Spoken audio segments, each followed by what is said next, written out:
Major support for these broadcasts is provided by the CUNY TV Foundation, New York Community Bank, Chase Commercial Term Lending, Chelsea Lighting, Capital One Bank, Genova Burns, Giantomasi and Webster, Kilroy Architectural Windows, New York's Window Company, the Witkoff Group, Greenberg Traurig, M&T Bank, Perfect Building Maintenance.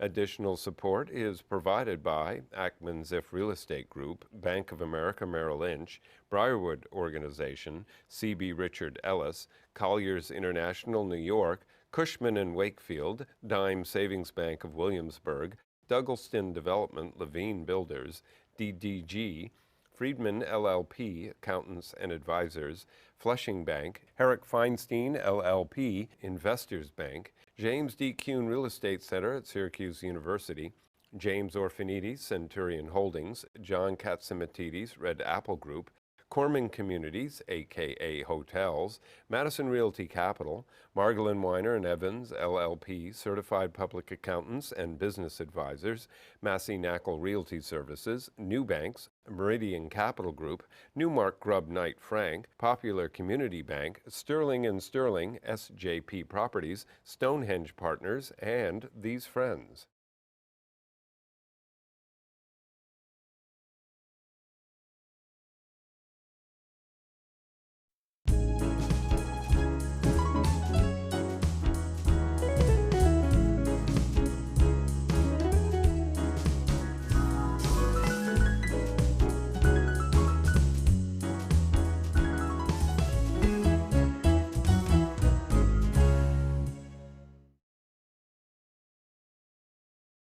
We're having the second part of our life story of Richard Kind, who's going to now tell you about his days trying to get an equity card. I don't know why they ever gave it to you, but tell me the interview with Equity. Okay, what happened was, during Christmas time, being a young actor, I needed another job other than either waiting tables or going after jobs, which never paid me. So one of my jobs was to work at my dad's store, and I was in New York doing auditions, and at Christmas time, you have to pick up all of the jewelry, all the things being repaired or things being ordered or sized or whatever. So I'm making the rounds on the 23rd, and I have about $250,000 worth of jewelry in my briefcase that also carried my music.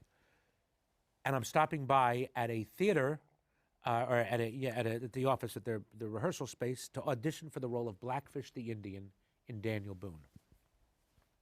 I go up, it's Young People's Theater. I go up, I sing my song, I do the scene. They give me the job right there. This is the 23rd. They say we start rehearsals on the 27th. We leave it was either January 3rd or January 5th. 5.5 months tour, 36 states in 5.5 months. Playing schools, playing community theaters, playing all over. But it was Equity. It was my card. It's what I've been looking for. It makes me legitimate. And they offer it to me. And I said, I'll get back to you. And I go and I pick up the briefcase, and I'm thinking, this money, this is a lot of money. This is my future, or this is my future. And I said, turned around, I said, what am I even thinking? Of course I want the job. Yes, I want the job. This is what I've been waiting for. That's when that's when you could put on your tax return you were an actor and you made your money by acting. Now, and I always say, as long as you put actor on your tax return, you're an actor. Now, let's talk about two stories that happened. One was, the M&G with the pearls, and Okay, also, that's just a funny story. okay, that's a funny story. And then let's also talk about the time that you were mugged, Okay. because I think both of them relate to New York rather well. Yeah, they are good New York stories. Well, the M&G is so New York because when I was at my dad's store really was a beautiful, beautiful store. And is very overpriced, by the way, but beautiful. And when I would be behind the service desk and they would say, these pearls have to be restrung at M&G, so they would be sent to M&G Pearls. M&G in Manhattan, right? M&G. So one time I had to do a pickup at M&G. We had to pick up all the orders. And I go on 46th Street, 47th, and I ring a bell. Me go in, those thin, the very bad marble stairways that are concave because they've been stepped on so many times for 5 flights. And I walk up this narrow stairway, and I get to this little room. And I knock on the door, and the door opens. It's a little room. 2 ladies sitting at a card table with mahjong tile holders. And on those tile holders... Did they have the little, there were always little charms on the mahjong tiles where you could trade money. They were like money. Or just the mahjong tile holders? Mahjong came nowhere near. There were no 2 bam crack things. These were wooden. Right. Okay, you know what? Instead of mahjong, they were Scrabble holders. The tile holders for Scrabble. Ah, you see. Okay? And on these holders were pearls. And 2 women were sitting there with a needle and thread, pushing it through a pearl, and then tying a knot, and pushing it through, and then tying a knot. And this was M&G pearls. They strung, it was Magda, M, and G was Gina. Magda and Gina, 2 Russian ladies sitting there for 8 to 10 hours a day, sewing or stringing pearls. So all of the glory and beauty of pearls and the fine jewelry You think it just comes washed away. No wonder I wanted to be an actor. now. But then get behind the footlights, and then you see the ugliness of that. Then let's talk about the time, your experience about being mugged with your bar mitzvah ring and Okay. watch. One of the nicest streets in the world is probably 57th Street between 5th and 6th. As you head towards Tiffany, Carnegie Hall, it's the most beautiful block. So I go into a building, and the elevators are recessed. You go down a hall, and then they're over here. And I get in, I press a button, and a guy walks in after me and presses stop and pulls out a gun and says, give me your wallet and your ring. And the ring that I had was my bar mitzvah ring, which when you engrave, you go like that and you dig in when you hand engrave with a stylus or whatever you're using, and that's how you do the initials. To really do it is to dig away everything but, well, what is that called? Not embossed. When the letters are raised? Right. Is it embossed? Is that what it is? Well, anyway, the letters, they're not raised, but they're the surface of the ring are the letters, and around it. That's very difficult to cut away all of that gold and leave those. Hand done by Arnold for my bar mitzvah. And I just begged them, please don't take the ring. It's my bar mitzvah ring. And needless to say, he didn't care.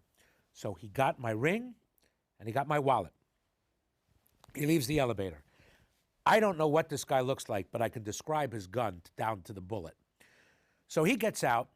I press the 2nd floor. I get out, probably a textile company. I run in, and there's an old guy sitting there at the table, and I just open the door. I go, I've been mugged. And I pick up the phone, and I dial 911, and the old guy looks up, and my coat was, this is in February, and my coat was like this. And he goes, and this old guy goes, what did they take? And I go, they took my wallet and my ring. And he looks, and I have the Rolex that was my dad gave to me on graduation from college. And the guy's sitting there, and he goes, but they didn't want the Rolex. So now you have your equity card, and you're able to go on the road. So tell me about that, and then let's talk about your career. The road was pretty fantastic because I really did see the country performing these things. And I actually do have lots of stories about the road. Like the time we pulled into a gas station, and we saw a guy who said, I think we were in North Carolina or South Carolina, and we asked for a place, what's a good bar in the area. He tells us the Windjammer. So, hey, we're off to a Daniel Boone, six kids in their 20s and their stage manager. We're going to go to the Windjammer. We're going to have a drink. And we go to the Windjammer, and it's like we open the door, which is a wooden door on one of those springs. They go, like that. It opens, and then it just slams. Blam, blam, blam. It just shuts against the wood. And we look. It's an all-black bar. It's just Southern black. White people do not go in here. And this guy pulled a joke on us like you couldn't believe. And we're not going to go, oh, I think we'd better go. We Like- stayed. it's like We're Animal liberals. House. You remember that? Yes, it's exactly the like scene Animal from House. Animal House. Exactly like Animal. You've got the picture exactly. Let's talk about Second City, because that was a lot of your career. Okay, all right. I stayed in New York after I got my equity card. I then, friends of mine from college, who you would know, Julia Louis-Dreyfus, Brad Hall, who was her husband, a guy named Russ Pearson, and Gary Kroger, all started a theater in Chicago called the Practical Theater Company. They made a name for themselves. Second City at the time brought a theater next door called ETC. They invited Practical Theater Company to have a show there, became big hits. They all were taken to Saturday Night Live. While they were in New York, I would party with them. They said, why don't you go do a show out in Chicago? This was January 2nd. I left with my best friend, Tom Virtue, who I went to school with. We went out there, we opened a show for Practical Theater Company, and were discovered by Bernie Solins. Came opening night, saw us, brought us in his office the next day, and offered us jobs at Second City. So now I had two jobs at once, going from March until that October is when the show at Practical Theater ran, plus doing Second City. And it was a busy and great time. Second City was the greatest. That is the Harvard of comedy acting. But also what Second City really did for me was I was on stage every night. And there was an audience there every night when we did the show, which was scripted, through improvisation, through perfected improvisation that we would do after the show. I was never smarter. I was more well-read. I read the newspapers, everything. I was smart back then. And the audience would tell you what kind of an actor you were, what they liked about you. If you went outside of anything, they would shape you, and your fellow actors would shape you. And our piano player, the accompanist, a brilliant man named Fred Kaz, who could play piano. He was missing these two fingers. His hands looked like this. But he could speak with his hands better than most people speak with their words. He could direct a scene by playing the piano. He would tell you when you're finishing, when you're coming, when you need to move on. He was great. How long were you at Second City? About 4 years. And then what happens? I had done a pilot with George, playing his brother on a show called The Burnett Brothers, which we felt for sure was going to be picked up. It wasn't, but he became my best friend through that show. We did that in May. It was the following, it took me months to get out of Chicago because I was comfortable. It's bad for an actor to be comfortable. Actors must be challenged all the time or they're not going to move on. And I could have stayed in Chicago for the rest of my life, but you can't. So I moved out the following October, auditioned for about 2 weeks, and then got a pilot, actually a series. It was 11 on the air. It was called Unsub. I call it Unsub What Unsub. Unsub stands for Unknown Subject. It was a Cannell show. It was Cannell show, right, you mentioned. It was a Cannell show. It was a drama because I wanted people to know that I could act, that I could do drama because being from Second City, you got a pedigree. People know that I can do comedy. I wanted to act. So we did this. It was 11 shows and off. But the funny thing about Unsub is that today we have CSI and all of these shows about the forensics and the procedurals. This was 1983, and it was a show about procedurals. And whenever I see Peter Roth, who runs Warner Brothers and has all of these shows, all of these CSI, they're all his. He always comes up and goes, "We could have been. We had the first." Right. And because he ran Cannell's company at the time, and it was like CSI today for me. It's way too gruesome. Now, has Spin City come up? Oh, please. We got so much more of me before I get there. Okay. After that, Carol Burnett had a show called Carol and Company, which was an anthology series of comedy. You were up at my office, and somebody said to me, everybody knows you for and this person is 34 years of age, and she says to me, Wasn't he on Carol and Company? Well, that person was young, first of all. Right. Had a lonely Saturday night because it was on Saturday nights. But it was, and I loved doing that show. We did different genres of comedy. You could do Jules Pfeiffer. You could do Neil Simon types of comedy. You could do slapstick. You could do variety. Every different kind of, we did parodies, everything, musicals, a different show every week. It lasted just 2.5 years, but let me tell you something about Carol Burnett. When I came in for the audition, most people come in, you go in for an audition, it's like, okay, what are you going to do? Show us what you got. Carol was the one who would come out as you're waiting in the waiting room and come out and say, and welcome you, open arms, as if to say, you're an actor, I hear you're great, come in and be the best you can be. You see, you had your equity card also. That was part of it. Well, that was, okay. Yes. But she was very giving. So after that comes Spin City? After that was Mad About You. Mad About You comes before Spin City. Spin City, yes. So after Carol Burnett, Mad About You. You had the role? I was Mark. I was a gynecologist, and everybody thinks I was the dentist, and I always said, no, wrong cavity. So I was a gynecologist on that. Then I went to Spin City, which was great. I'll tell you something about Spin City in the audition. Michael Fox had come to Chicago to do a movie. I can't remember. It's about a rock. About rock. Can't remember the name. And he visits the Second City. We did one thing where he was out there with Robin Duke and playing a son to mother, and I come in and I say, "Hi, honey, I'm home." Which obviously indicates, as you would guess, that's my wife. Michael's my son. Just saying that one line. That's what you learn in improv. You can say a volume of things with just one line. So you knew we're at home, and he's my son. And he turns around, and Michael is short, doesn't weigh a lot. I'm strong, but I'm not that strong.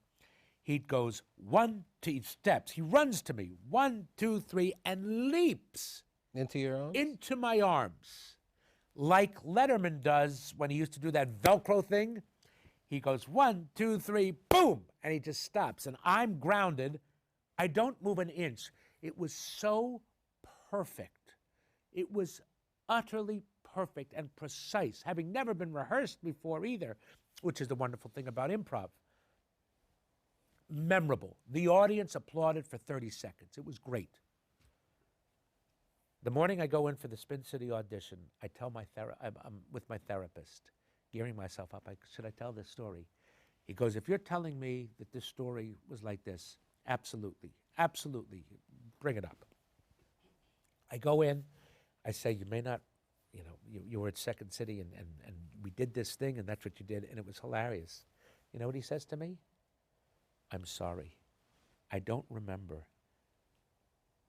I used to be so high and drunk, I don't even remember going to Second City. So, needless to say, he didn't remember.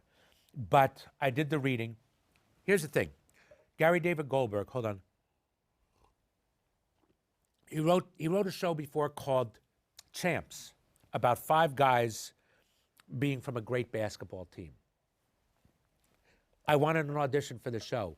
Gary kept saying, I know Richard Kind. I love Richard Kind. He's not right for the show. I know I'm from Mad About You. He's not right for that. Couldn't even get an audition. Spin City. I know Richard Kind. I love Richard Kind. He's not right for the role. But he had a writing partner named Bill Lawrence. And Bill said, I want to see him. I go in. I've asked to rehearse with the casting director, who was a friend of mine. I did it. And I said, if I get a call back for this show, I'll get the job. If I don't get a call back, it's either because I'm too tall against Mike, or I'm too Jewish for New York, or whatever, for the part. But if I get a call back, the part is mine. I knew I had a handle on this role so much. I get a call back, I get the role. And this was the most coveted because it was 22 on the air. It was Mike Fox and Gary David Goldberg who created Family Ties. So the ABC was going to give them anything they wanted, and did actually. But we got 20. So it's a very coveted role, and it was a very, very literate and funny script. So I got the role, and that was 4 years with Michael. He knew he had Parkinson's before he started the role. Had to take out insurance. DreamWorks knew about it. Nobody else knew. Nobody knew about it. I remember 2 situations, one where he had to be a mime, just a joke thing like that. And he got so angry, and he started screaming, I can't, and he threw down the script, I can't. And I thought, it ain't a great joke, but it's not that bad. Well, of course, he couldn't do the physical movement. Because of the part. And then once he had to go in and screw in a light bulb, he couldn't do it. It was, but I didn't know. And we would wait around for periods of time because he was getting a massage or he had to wait for medicine to kick in. I didn't know. And we would curse him. We would say, what's going on? Come on, let's get out of here. Sitcoms shouldn't take this long. Then he told us before he told anybody. And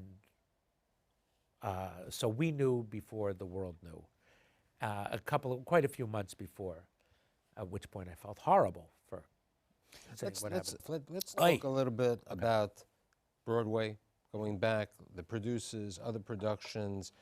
Have to talk about the Coen Brothers movie. It's the greatest.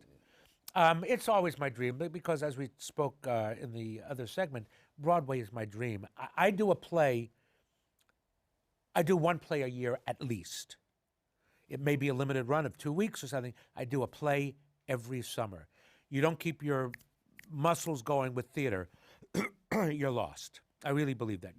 TV can ruin you. And you also said to me, you don't make money on the theater, you make money on the TV. Yes. TV is my waiter's job. Right. It gives me a lot of money so that I can go make no money. Right. So you can. Which is why I live in New York now, and I work all the time, making no money. And my kids sit at the table saying, "Isn't Daddy's dignity delicious? Oh, good, he's having fun doing what he does." So you got to go do the money. Movies don't do it either. So let's talk about movies. Let's talk about the Coen Brothers. All right. The Coens are the smartest guys in the room. They write great scripts. I think they know what their movies look like. They could do that with Quentin Tarantino combined, right? Coen Brothers, Well, I love Tarantino, but I don't know Quentin Tarantino well enough to comment. But I think the Coen Brothers know exactly what their movie looks like before they even start filming. I think they know because they edit their movies, they write them. They are very, very, I'll give you a great story. This is a little great story. They're very, very easy on the actors. Do whatever you want. They'll shape you, they'll tell you, but they know what they want from the actors. When I was at Second City, a friend of mine named Rick Thomas had some sort of brain problem, these synapses that wouldn't work. And he would literally step against a wall and go like this, with his hands like this, just stand there, and then walk away. Something unclicked. I would tell them about this. And my character, Arthur Gopnik, was very unusual. In fact, based on one of the bartenders at Second City, who was a brilliant man, but a lost soul. So I told them about Rick Thomas and this problem, and they go, "Oh, yeah, that's great. Yeah, we should try that. Yeah, that'd be great." I go, "Okay, I'll pick a place." Comes the day before the pool scene when I'm sobbing. Joel says, "Okay, you're sitting on the bed." And I go, "Well, I was thinking, maybe this will be where I'm up against the wall, like that." And he goes, "Okay, try it." And I do it. And he puts the camera there and he goes, "I got to tell you, that works. I thought it would never work. I thought we were going to, yeah, that's terrific." And so a very broad choice that who would ever have a guy standing against, here's the wall, you're facing a wall with the back to the camera. Right. Who would ever think of doing that? You'd be sitting on a bed about to have a breakdown. He let me go with it. Very liberal. And yet, on the other side, I think they know exactly what they want and how the movie should feel and look and everything like that. They're very good. The one thing, I don't know whether you remember the scene where the police come. I lean back and I go like that. Joel sat in the chair and did that. So when I'm on camera, all I see is Joel Coen doing that thing. And he was much, because he's got this long face and like that. And so that's Max Bialystock, my favorite. I call that my 30-pound diet. I was on Broadway doing Max in The Producers. I lost 30 pounds. You run around that much. It's a great role. It's the greatest. And Nathan was the greatest. Here's one thing, is that Nathan's one of those guys I love whatever he does. I may not love the interpretation he did, but I love watching it. I love being in the theater and watching him. He's superior. He's great. His Max was a glider. He with the broad hat and the cape, and he would glide. And I Probably 6 inches shorter than you also. well, very different. Right. I'm more zero. You are, no question, you are 0. Right. So I said what he didn't have was he took his interpretation, made it Nathan Lane's. I saw a different side. I saw a much dirtier, as a friend of mine, he was a gargoyle. And that's, so I had the hair like that. And I felt fatter. Even though You were my 0. 0 was that type of yeah, person. well, that I agree. And so I always wanted to try doing The Producers, the musical, The Producers, like that. So that's why I had a desire to go on Broadway and do The Producers, and auditioned and wanted to do it. I was asked to audition for Hairspray after Harvey left. I can't do Hairspray any different, much less any better. There's no way I could be better than Harvey. And I'm not saying I was better than Nathan Lane. You were different. I just knew that I could be different, and I wanted to see what that interpretation Let's talk was. about you and animated. Bugs, you're a bug, aren't you? Uh-huh. I did Bugs Life, Toy Story, Cars. I've done them all. Believe me, I haven't done them all. I've done a lot of them. They're a blast. You go into the voiceovers, and you can show up in your underwear and unshaven and not shower, and they don't know. And I did Bugs Life. I played Kevin Spacey's brother. And I had met Kevin Spacey. I did a reading with him one time, and I was at a party with him. And he had just done Usual Suspects. And I wanted to tell him how good he was in The Usual Suspects. So I'm at this party, and I'm going, okay, Kevin, I don't know whether you remember me. We did a reading, and I just saw Usual Suspects. It's so good. And all of a sudden, I feel a tap on the shoulder. And I turn around, and it's Kevin Spacey, and he goes, we play brothers in a movie. And so we 30 seconds. You have 3 sons? Let's. No, I don't. You have 2 sons? I have one son. I have a 10-year-old girl named Skylar, and I have 8-year-old twins named Max and Sam. I knew there were 3. Okay. Max and Sam. You know what? All of the names could be boys' names. Skylar, but we spell it like the girl, L-E-R. Sam is Samantha, and Max is a boy. Favorite role? That's Sophie's choice. There's simply none.